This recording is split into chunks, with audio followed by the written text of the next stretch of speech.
I thought you were telling me to stop. Oh, I'm videoing. Yeah.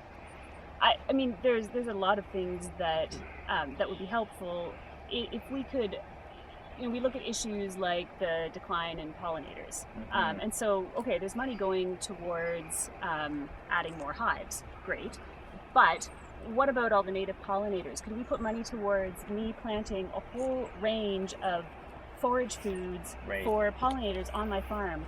Right now I pay for that out of pocket because I want to do it, but that would be a really easy, simple incentive for even conventional growers to build more habitat into their farm. So that type of thing.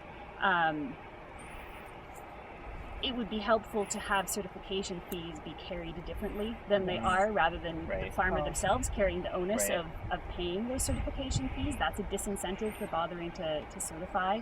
Having simpler mechanisms for getting approvals for amendments, as you were talking about before, encouraging innovation, ways to facilitate data sharing and like on-farm research between small-scale farms, so that when I'm doing something here, there's some way for me to share my learnings with other small-scale farms, because we talk to each other informally, but there's no place to hold that information usefully and have that research really be leveraged.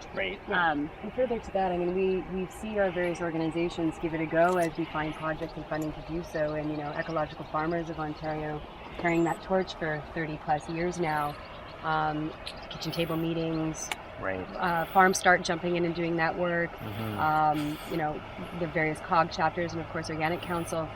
But really formalizing those mechanisms, recognizing it's a shared public good, we need true extension that helps support that. And whether that is offshored to the the non-governmental organization sector, or it's housed within OMAF, it becomes a responsibility. Your neighbor who's chemical will have the chemical consultant's going to come and tell you about the new product and what soybean it matches with. There's no cost benefit to anybody coming here telling Angie what somebody figured out 3 counties over. It's going to make the difference for the curcumin issue this year when that beetle comes chomping. Well, and especially when most of the extension all the extension agents have been cut, essentially. So you don't need OMAP not providing you that support. I think, climate change is such a central issue, and farming is such a major piece in that conversation. And we do talk about it in terms of soil being tilled and that releasing carbon and all the sort of negative effects that farming has, but we need to eat.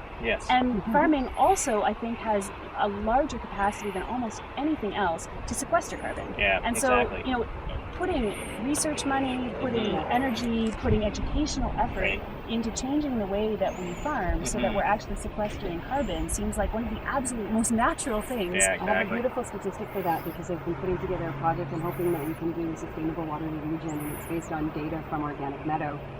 And they realized that if they could convert a 220-acre farm that's a dairy farm to organic, it would be the same as taking 117 cars off the road. 7% of the existing farmland into organic on that number. That's 1/5 of Sustainable Waterloo Region's carbon target. Wow. And agriculture is not even mentioned in that plan, other than to say we get that this does something and we haven't been able to measure it, we don't know what.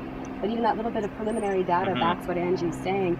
We could struggle to measure it, how much carbon per whatever acre, or we could simply use that multifunctionality approach and say we get that when we move in these directions, it has a carbon neutralizing benefit and it feeds us clean food. Just real quick, so I'm wondering if you don't mind, if I do a little bit of an announcement that we can record as well.